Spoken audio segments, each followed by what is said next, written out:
മറുപടി സാർ ആദ്യമായിട്ടാണ് മന്ത്രിയായിട്ട് ഒരു മറുപടി പറയണേ. ഒരു എനിക്കായിട്ട് അധികമുള്ള തെരിച്ച് കൊടുത്തോണ്ട് നാട്ടുകാർ വോട്ടിയെന്ന് വിചാരിച്ച് നിൽക്കട്ടെ. അതുകൊണ്ട് ഞങ്ങൾ തോറ്റ് 102 ഞാൻ പറയട്ടെ, ഞങ്ങൾക്കൊക്കെ 5 കോടി, ഇങ്ങൾക്കൊക്കെ 20-25 കോടി. ബഹുമാനോടെ ധനകാര്യമന്ത്രി ഉണ്ടായിരുന്നല്ലോ. അതൊക്കെ ആ 20% നിങ്ങൾ കൊണ്ടുവന്ന് തന്നെ നിങ്ങളെ നന്നാക്കാനാ, ഞങ്ങളെ ഇരുത്താനോ അതാ ഉണ്ടായത്. ജി സുധാകരൻ സാറ് പറഞ്ഞു, എന്നെ പറ്റി നന്നായി പറഞ്ഞു, പാപ്പാനെ പറ്റി നന്നായി പറഞ്ഞു. അദ്ദേഹം യഥാർത്ഥ കമ്മ്യൂണിസ്റ്റാണ്. അദ്ദേഹത്തിന് അറിയാം ആരൊക്കെയാണ് നല്ല ആൾക്കാരെന്ന് അറിയാം. യഥാർത്ഥ കമ്മ്യൂണിസ്റ്റുകാർക്ക് അതേ പറയാൻ കഴിയുള്ളൂ. ലീഗിനെ കുറിച്ച് പറഞ്ഞു, ലീഗിനെ അദ്ദേഹത്തെ പറഞ്ഞു. യഥാർത്ഥ കമ്മ്യൂണിസ്റ്റാണ് എല്ലാ സത്യവും പറയും. കപട കമ്മ്യൂണിസ്റ്റുകാരെ എല്ലാം പറയില്ല. പിന്നെ നിങ്ങൾക്ക് മാറിയോ? നിങ്ങൾ തിരുത്തുന്നു, നിങ്ങൾ തിരുത്തി. എന്താ തിരുത്തിയ CPM? നിങ്ങൾ എന്താ തിരുത്തിയത്? ഞാൻ എപ്പോഴും ഇങ്ങോട്ട് പറയുന്നുണ്ട്, നിങ്ങൾ നന്നാകണം, നിങ്ങൾ ഉണ്ടാകണം ഒക്കെ നമ്മൾ പറയുന്നുണ്ട്. നിങ്ങൾ കേട്ടില്ല. നിങ്ങളിപ്പോൾ ഇതൊക്കെ കഴിഞ്ഞിട്ട് തിരുത്തിയത് വെള്ളിയാഴ്ചൻ്റെ സെക്രട്ടേറിയറ്റ് ചൊവ്വാഴ്ചക്ക് മാറ്റി.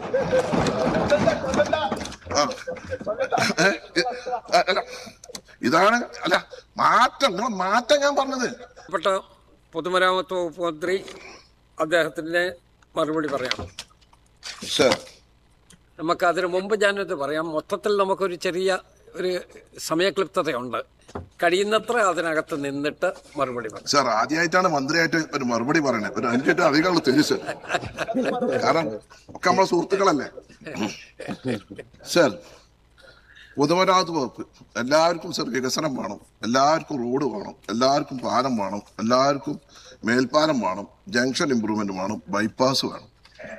അതൊക്കെ നമുക്ക് നടത്താം. എനിക്ക് നിങ്ങളോട് പറയാനുള്ളത് എല്ലാ ജനപ്രതിനിധികളോട് പറയും. ഇപ്പം എല്ലാവരും വന്ന് പുതിയ അംഗങ്ങളുണ്ട്, പഴയ അംഗങ്ങളുണ്ട്, എല്ലാവരും പറയുന്നത് ഇപ്പം പാലം, ഉദാഹരണത്തിന് ഒരു പാലം ഉണ്ടാക്കണമെങ്കിൽ നിങ്ങൾ ഈ അപ്രോച്ച് റോഡിനുള്ള സ്ഥലം ജനപ്രതിനിധികൾ അത് സൗജന്യമായി ആയി തന്നാൽ എല്ലായിടത്തും നമുക്ക് ആവശ്യത്തിന് പാലങ്ങളൊക്കെ നിർമ്മിച്ചു കൊടുക്കാം എന്നാണ് എനിക്ക് അങ്ങോട്ട് പറയാനുള്ളത്. അല്ല അങ്ങനെ തന്നെ പറ്റുള്ളൂ. അക്വിസേഷന് പോയാൽ ഒരു പാലത്തിന് ഒരു അക്വിസേഷന് പോയാൽ 2 കൊല്ലം 3 കൊല്ലം പിടിക്കും. എവിടെയാണ് ആ പാലം നടക്കുന്നത്?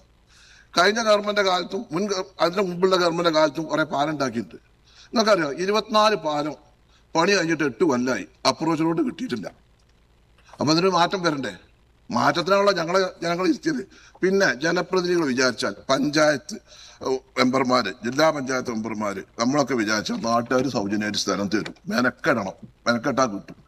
ഞാൻ 15 കൊല്ലമായിട്ട് എൻ്റെ നിയോജക മണ്ഡലത്തിൽ എല്ലാവരും നാട്ടുകാർ സൗജന്യമായി സ്ഥലം, റോഡ് വീതി കിട്ടിയത്, പാലത്തിന് അപ്രോച്ച് റോഡ് കിട്ടിയത്. അതുകൊണ്ടാണ് എനിക്ക് ഏറ്റവും വികസനം കിട്ടിയത്. ബഹുമാന്റെ സജി ഇങ്ങനെ പറയണ്ടില്ല, ബഷീറിന് കിട്ടിയത് അങ്ങനെയാ. അപ്പം നിങ്ങൾക്കൊരു പോസിറ്റീവ് അപ്രോച്ച് ഉണ്ടാണല്ലോ. അതുകൊണ്ടാണ് അത് ഞാൻ പറഞ്ഞത്. എല്ലാവരും കക്ഷി രാഷ്ട്രീയത്തിന് അതീതമായി നാട്ടിൽ വികസനം വേണം. ഇനി കുറെ ആണ്ട് കൊടുത്തോണ്ട് നാട്ടുകാർ വോട്ടിയെന്ന് വിചാരിച്ച് നിൽക്കട്ടെ. അതുകൊണ്ട് ഞങ്ങൾ തോറ്റ് 102 ഞാൻ പറയട്ടെ, ഞങ്ങൾക്കൊക്കെ 5 കോടി, ഇങ്ങൾക്കൊക്കെ 20-25 കോടി. ബഹുമാനോടെ ധനകാര്യമന്ത്രി ഉണ്ടായിരുന്നല്ലോ. അതൊക്കെ ആ 20% നിങ്ങൾ കൊണ്ടുവന്ന് തന്നെ നിങ്ങളെ നന്നാക്കാനാ, ഞങ്ങളെ ഇരുത്താനോ അതാ ഉണ്ടായത്. അത് കഴിഞ്ഞ പ്രാവശ്യം ഞങ്ങൾക്ക് കിട്ടിയില്ലല്ലോ. നിങ്ങളൊക്കെ ഇപ്പൊ 62 മണ്ഡലങ്ങള് ഇപ്പൊ ഞങ്ങൾ ജയിച്ചു വന്നു. അത് ഞാൻ കണക്ക് നോക്കുമ്പോൾ തന്നെ ഞങ്ങൾക്ക് അറിയാലോ. ഇപ്പൊ എനിക്കൊക്കെ കഴിഞ്ഞ പ്രാവശ്യം എത്ര കിട്ടിയേ? 6 കോടി. അപ്പൊ ആ ഒരു വിവേചനം ഒന്നും നമ്മളിൽ ഉണ്ടാവില്ല. എല്ലാവരും പരിഗണിക്കും. നിങ്ങൾ പറയും പ്രൊപ്പോസ് ചെയ്തേര്. പിന്നെ ഫ്ലൈ ഓവർ, അതുപോലെ തന്നെ ജംഗ്ഷൻ ഇമ്പ്രൂവ്മെന്റ്, ബൈപ്പാസ്, ഇതൊക്കെ നടത്തുന്നതിന് വേണ്ടി ഒരു സ്റ്റഡി നടത്തും. MLA-മാർ നിർദ്ദേശം തരും. ഒരു വിദഗ്ധ സമിതിയെ നിയോഗിച്ച് 3 മാസം കൊണ്ട് അതിനൊരു പരിഹാരം ഉണ്ടാക്കി എവിടെയൊക്കെ വേണം എന്നൊരു തീരുമാനം ഉണ്ടാവും. യാതൊരു സംശയം വേണ്ട. ഇത്ര പാലം എന്ന് ഞാൻ പറയണ്ട. അക്കബർ അവിടെ ഇരിക്കും. ഇപ്പൊ തന്നെ ആക്കല്ലേ, ഞാൻ ഒന്ന് പറയട്ടെ കേട്ടോ. പിന്നെ സാർ നമ്മുടെ PWD മാനുവൽ 974 ഉണ്ടാക്കിയ മാനുവൽ 2012 ഉമ്മൻചാണ്ടി സാറിന്റെ കാലത്താണ് ഇബ്രാഹിം സാഹിബ് പോയപ്പം ചെറിയൊരു പരിഷ്കാരത്തിൽ. സാർ അത് ഫുൾ PWD മാനുവൽ ഫുള്ളായിട്ടൊന്ന് പൊളിച്ചെഴുതി പുതിയൊരു PWD മാനുവൽ ഉണ്ടാവും. ഇവിടെ പലരും ശ്രദ്ധിച്ചു ഇല്ലെങ്കിൽ ഒരു വർക്കും നടക്കില്ല. നമ്മളിപ്പോഴും പഴയ കാലഘട്ടത്തിലാണ്. കാലത്ര മാറി. എല്ലാവരും പറഞ്ഞിട്ട് AI ഗോവിന്ദമാഷന്റെ പറഞ്ഞിട്ടില്ലേ, AI കാലഘട്ടത്തിലേക്ക് നമ്മൾ പോയിക്കൊണ്ടിരിക്കുകയാണ്, കമ്മ്യൂണിസ്റ്റ് ഇതിലേക്ക് വരണമെന്ന് പറയില്ലേ. അപ്പൊ അതേമാതിരി നമ്മൾ അതിൻ്റെ അനുസരിച്ച് ഒരു മാറ്റം, ആ ബാനർ മാറ്റുമ്പോൾ തന്നെ നമുക്ക് കഴിയും. പിന്നെ പ്രൊജക്ട് സമയബന്ധിതമായി നമുക്ക് നടക്കണം. അപ്പൊ നമ്മൾ ആ പ്രൊജക്ട് നടത്താൻ ബഹുമാനപ്പെട്ട മുഖ്യമന്ത്രി ബഡ്ജറ്റ് തന്നെ പറഞ്ഞിട്ടുണ്ട്. പ്രൊജക്ട് ഇംപ്ലിമെന്റേഷൻ പ്രോട്ടോകോൾ നടപ്പാക്കുന്നത് അത് ആദ്യമായി PWD നടപ്പാക്കുക. ഏതൊരു പദ്ധതിക്കും അതിന് പെട്ടെന്ന് നടപ്പിലാക്കി അതിന്റെ റിസൾട്ട് വരാനുള്ള ഒരു സംവിധാനം പൊതുമരാമത്ത് വകുപ്പിന്റെ ഭാഗത്തുനിന്ന് ഉണ്ടാവും. പിന്നെ സാർ ഈ വികസനത്തിന് ഞാൻ നേരത്തെ പറഞ്ഞാണ്, ഭൂമി ഏറ്റെടുക്കുന്നതാണ് നമുക്ക് ഏറ്റവും വലിയ പ്രശ്നം. ഭൂമി ഏറ്റെടുക്കുന്ന പ്രശ്നം, അതിന്റെ നൂലാമാലകൾ ഒന്ന് കുറച്ച് കൊണ്ടുവന്ന് എങ്ങനെയാണ് അത് നമുക്ക് വേഗത്തിലാക്കാൻ കഴിയുക എന്നുള്ളത് നോക്കണം. എല്ലാ പദ്ധതികളും നമ്മൾ പറഞ്ഞിട്ട് നമ്മൾ 50 കോടിന്റെ പ്രൊജക്ട് ഒരു 5 കൊല്ലം കഴിയുമ്പോൾ 150-200 കോടി റുപ്യയാണ്. അപ്പൊ അതിനൊരു മാറ്റം ഉണ്ടാവണം. അപ്പൊ എല്ലാവരും സഹകരിക്കണം. ഞാൻ പറഞ്ഞല്ലോ, പിന്നെ അക്വിഷേഷന് ചില സാഹചര്യത്തിലൊക്കെ വേണ്ടി വരും. കുറച്ചൊക്കെ ഇപ്പോൾ കാലം മാറി. അപ്പുറത്തുള്ള സ്ഥലം ഉണ്ടെങ്കിൽ നല്ല റോഡ് വരുമ്പം അവർക്ക് സ്ഥലത്തിന് വില കൂടും, അവർക്ക് അതിന് ബെനിഫിറ്റ് കിട്ടും. അതൊക്കെ നമ്മൾ കാണണം. നമ്മൾ കുറച്ചൊക്കെ നമുക്കൊരു ഇച്ഛാശക്തി ജനപ്രതിനിധികൾക്ക് ഉണ്ടാവണം, MLA-മാർക്ക് ഉണ്ടാവണം, മന്ത്രിമാർക്ക് ഉണ്ടാവണം, എനിക്കും ഉണ്ടാവണം. അതിനെ നടക്കുള്ളൂ. അപ്പൊ ആ കാര്യങ്ങൾ അതേ പറയാനുള്ളൂ. പിന്നെ ഇവിടെ ബഹുമാനപ്പെട്ട നാട്ടിൽ ഗീതാഗോപി പറഞ്ഞു, പിന്നെ അവരെ വർക്ക് നമ്മളൊന്നും ചെയ്തിട്ടില്ല, നമ്മളത് ക്യാൻസൽ ചെയ്യാനും പോയിട്ടില്ല, ആരും നിർത്തിവെക്കാനും പറഞ്ഞിട്ടില്ല. അത് എങ്ങനെ ഒരു ടെൻഡർ കഴിഞ്ഞാൽ അത് ആ ടെൻഡർ ഓപ്പൺ ചെയ്യാനും സമയമുണ്ട്. അത് ഓപ്പൺ ചെയ്തിട്ട് ഇത് ആരാണ് ലാസ്റ്റ് വിട്ട് നോക്കിയിട്ട് പിന്നെ എഗ്രിമെന്റ് സെലക്ഷൻ നോട്ടീസ് കൊടുത്തിട്ട് എഗ്രിമെന്റ് ഒക്കെ സമയമുണ്ട്. ഇവിടെ ഒന്നും ചെയ്തിട്ടില്ലല്ലോ. പിന്നെ നിങ്ങൾ അങ്ങനെ കാർഡടിച്ചാണ്ട് വെടിവെക്കരുത്. ഇതിന്റെ പാട്ട് നിങ്ങളിപ്പം ഞങ്ങൾ അവിടെയാണ്, നിങ്ങൾ ഇവിടെയാണ്. ഇപ്പൊ നിങ്ങളെ മാതിരിയല്ല, ഞങ്ങൾ കുറച്ചും കൂടിയൊക്കെ ഒന്ന് നിങ്ങളോട് വളരെ ഞാനൊക്കെ തന്നെ മാറി ഞങ്ങൾ കണ്ടില്ലേ.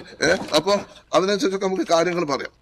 പിന്നെ സർ ഇവിടെ പറഞ്ഞു ഉല്ലാസ് ബഹുമാനപ്പെട്ട കുന്നത്തിന് മുമ്പ് സൂചിപ്പിച്ചു കുഴി, അത് നിങ്ങളെ പറയണ്ട, മഴക്കാലായ കുഴി റോട്ടിലുണ്ടാവും. കേരള അത് ഇപ്പൊ നമുക്കതൊക്കെ റണ്ണിങ് കോൺട്രാക്ടറും മറ്റും കൊടുത്തിട്ട് പാച്ച് വർക്കും കാര്യങ്ങളൊക്കെ ചെയ്ത് അതൊക്കെ നന്നാക്കാം. പിന്നെ എല്ലാ നിർമ്മാണ പ്രവർത്തനങ്ങൾ ഇറാൻ അമേരിക്ക പ്രശ്നങ്ങൾ ഉണ്ടായപ്പോൾ ടാറിനൊക്കെ മെറ്റീരിയൽസിനൊക്കെ വില കൂടിയിട്ടുണ്ട്. അത് ഒരു സത്യമാണ്. നമ്മൾ വന്നിട്ട് ഒരു മാസം 5-6 ദിവസമായിട്ടുള്ളൂ. ഏതായാലും എല്ലാവരോടും പറയാം, ബിറ്റുമെൻ്റെ ഡിഫറൻസ്, വിലയിലുള്ള മാറ്റം, അതിൻ്റെ അന്തരം കരാറുകാർക്ക് കൊടുക്കാൻ വേണ്ടി ഇന്നത്തെ ക്യാബിനറ്റ് തീരുമാനം എടുത്തിട്ടുണ്ട്. അതുകൊണ്ട് ആ പ്രശ്നം ഒക്കെ പരിഹരിക്കും. അതിന് ടൈം കൂടി വെച്ചിട്ടുണ്ട്. അപ്പോൾ ആ പ്രശ്നം തീരുമല്ലോ. പിന്നെ ഈ മഴക്കാലത്ത് 6 മണി നടക്കില്ലല്ലോ, ചെറിയ പാച്ചും കാര്യങ്ങളും ഒക്കെ നടക്കുള്ളൂ. അപ്പോൾ ആ ഒരു കാര്യത്തിന് മാത്രമാണ് ഒരു ബുദ്ധിമുട്ട് ഇവിടെ ഉണ്ടായത്. പിന്നെ ജി സുധാകരൻ സാറ് പറഞ്ഞു, എന്നെ പറ്റി നന്നായി പറഞ്ഞു, ആപ്പാനെ പറ്റി നന്നായി പറഞ്ഞു. അദ്ദേഹം യഥാർത്ഥ കമ്മ്യൂണിസ്റ്റാണ്. അദ്ദേഹത്തിന് അറിയാം ആരൊക്കെയാണ് നല്ല ആൾക്കാരെന്ന് അറിയാം. യഥാർത്ഥ കമ്മ്യൂണിസ്റ്റുകാർക്ക് അതേ പറയാൻ കഴിയുള്ളൂ. ലീഗിനെ കുറിച്ച് പറഞ്ഞു, ലീഗരും അദ്ദേഹത്തെ പറഞ്ഞു. യഥാർത്ഥ കമ്മ്യൂണിസ്റ്റാണ് എല്ലാ സത്യവും പറയും. കപട കമ്മ്യൂണിസ്റ്റുകാരെ എല്ലാം പറയില്ല. അതാണ് അതിന്റെ പ്രശ്നം. അദ്ദേഹത്തിന് നല്ല വിവരം, നല്ല ഓർമ്മശക്തി, നല്ലതുണ്ട്. നല്ല മന്ത്രിയാണല്ലോ. അദ്ദേഹത്തോട് നല്ല നിൽക്കണം. സജി ചെറിയ അദ്ദേഹത്തിന്റെ ഏറ്റവും സ്വന്തം ആളായിരുന്നല്ലോ. പിന്നെ തെറ്റിയതല്ലേ, അല്ല നമ്മളല്ലല്ലോ. ഞാൻ മാത്രമേ തെറ്റാതെ ഇങ്ങനെ നടന്നിട്ടുള്ളൂ. അപ്പം അദ്ദേഹം പറഞ്ഞ കാര്യങ്ങളൊക്കെ അവിടെ ശരിയാണ്. പിന്നെ അദ്ദേഹം പറഞ്ഞു അദ്ദേഹത്തിന്റെ കാലത്ത് PWD വകുപ്പിൽ ഒരുപാട് വർക്ക്, നല്ല വർക്കുകളും കാര്യങ്ങളൊക്കെ നടത്തിയിരുന്നു. പിന്നെ ആവശ്യമായ ഫണ്ട് PWD ഉണ്ട്. ഇപ്പോൾ നമ്മുടെ ഈ ബഡ്ജറ്റിന്റെ 2ാമത്തെ ആൾട്രേഷൻ മെമ്മോറിയൽ തന്നെ PWDക്ക് കഴിഞ്ഞ പ്രാവശ്യം അന്നത്തെ ധനകാര്യമന്ത്രി ശ്രീ ബാലഗോപാൽ വെച്ചതിനേക്കാളും 278 കോടി രൂപ ഇപ്രാവശ്യം അധികം തന്നിട്ടുണ്ട്. ആവശ്യമായ ഫണ്ടുകൾ ഒക്കെ തരാമെന്ന് ബഹുമാനപ്പെട്ട മുഖ്യമന്ത്രി നമ്മോട് പറഞ്ഞിട്ടുണ്ട്. അപ്പം ഫണ്ടില്ലാത്തതിൻ്റെ പേരിൽ വികസന പ്രവർത്തനങ്ങളൊന്നും നിൽക്കില്ല. അതൊക്കെ നമുക്ക് ഭംഗിയായിട്ട് കൈകാര്യം ചെയ്ത് പോവാം. പിന്നെ ചില പ്രദേശങ്ങളൊക്കെ കഴിഞ്ഞ കാലങ്ങളിലൊക്കെ നമ്മുടെ പല സ്ഥലങ്ങളിലും വികസനം 2 രീതിയിൽ വന്നിട്ടുണ്ട്. ഒരു സ്ഥലത്ത്, ചില സ്ഥലത്ത് നന്നായി വികസനമുണ്ട്, ചില സ്ഥലത്ത് തീരെ നടന്നിട്ടില്ല. ഇപ്പം ഞങ്ങൾ ഈ മലപ്പുറം ഭാഗത്തുള്ളൂ. അതുകൊണ്ട് ഈ മലപ്പുറത്ത് എല്ലായിടത്തും സിറ്റി റോഡ് ഇമ്പ്രൂവ്മെൻ്റ് ഉണ്ട്. മലപ്പുറത്ത് ഒരു സിറ്റി റോഡ് ഇമ്പ്രൂവ്മെൻറ്റിന് ഉള്ള ഒരു നടപടി ഉണ്ടാവും. മലപ്പുറം ടൗണിൽ മഹാനഗരമാക്കാനുള്ള നടപടികൾ ഉണ്ടാവും. അതുപോലെ തന്നെ മലപ്പുറം സിവിൽ സ്റ്റേഷനിൽ റവന്യൂ ടവറില്ല. ബഹുമാനപ്പെട്ട റവന്യൂ മന്ത്രിയുമായി സംബന്ധിച്ചത് 65 കോടിൻ്റെ ഒരു പദ്ധതി ഉണ്ട്. ആ റവന്യൂ ടവർ നബാർഡിൻ്റെ ഒക്കെ സഹായത്തോടു കൂടി ആ പദ്ധതി നടപ്പിലാക്കാനുള്ള നടപടികൾ ഉണ്ടാകും എന്നാണ് എനിക്ക് പറയാനുള്ളത്. പിന്നെ കൂടുതലൊന്നും പറയുന്നില്ല. പിന്നെ ഇവിടെ ഇങ്ങനെ രാഷ്ട്രീയം പറഞ്ഞു. പിന്നെ അതിനിടയിൽ നമ്മുടെ വിനോദ് മെമ്പർ അങ്ങ് സൂചിപ്പിച്ചു ഊരാളുങ്കൻ്റെ പ്രവൃത്തി ഞാൻ തന്നെ വളരെ ക്ലിയർ ആയിട്ട് ഇന്നലെ ഞാൻ മറുപടിയിൽ ഒക്കെ പറഞ്ഞിട്ട്, ഇതിനെന്താ പറ്റിയ വെച്ചാൽ ഊരാളുങ്കൻ്റെ വർക്ക് ലോഡ് കൂടാൻ കാരണം ഈ 10% ടെൻഡറിൻ്റെ ഡിഫറൻസ് ആയിരുന്നു. പക്ഷേ പിന്നെ പറ്റിയത് ബിഡ് കപ്പാസിറ്റി നോക്കാതെ എല്ലാ ടെൻഡറിലും അവർക്ക് പങ്കെടുക്കാനുള്ള ഒരു അവസരം കൊടുത്തു. ആ അവസരം കൊടുത്തപ്പോൾ ഇവർക്ക് എത്ര വർക്ക് ഉണ്ടെന്ന് അറിയാതെ, അത് പരിശോധിക്കാൻ കഴിയാതെ എല്ലാ വർക്കിലും അവർ പങ്കെടുത്തു. ആ പങ്കെടുത്തുകൊണ്ട് ഒരുപാട് വർക്ക് വന്നു. ഇപ്പം പല സ്ഥലത്തും വർക്ക് തുടങ്ങിയിട്ടില്ല. ചില സ്ഥലത്ത് 30% ആ തെറ്റായ രീതി ഉണ്ട്. ആ തെറ്റായ രീതി ചെയ്തിട്ടുണ്ടെങ്കിൽ അത് പരിശോധിച്ച് മുഖം നോക്കാതെ നടപടി ഉണ്ടാകും എന്നാണ് എനിക്ക് ആ കാര്യത്തിൽ പറയാനുള്ളത്. പിന്നെ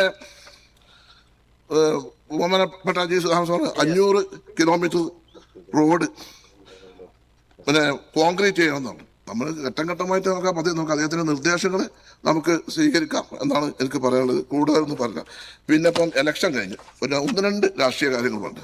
ഇവിടെ പറഞ്ഞു ബിന്ദു കൃഷ്ണന്റെ തരിയിൽ പായസം വീണുകൊണ്ട് അന്വേഷിച്ചു.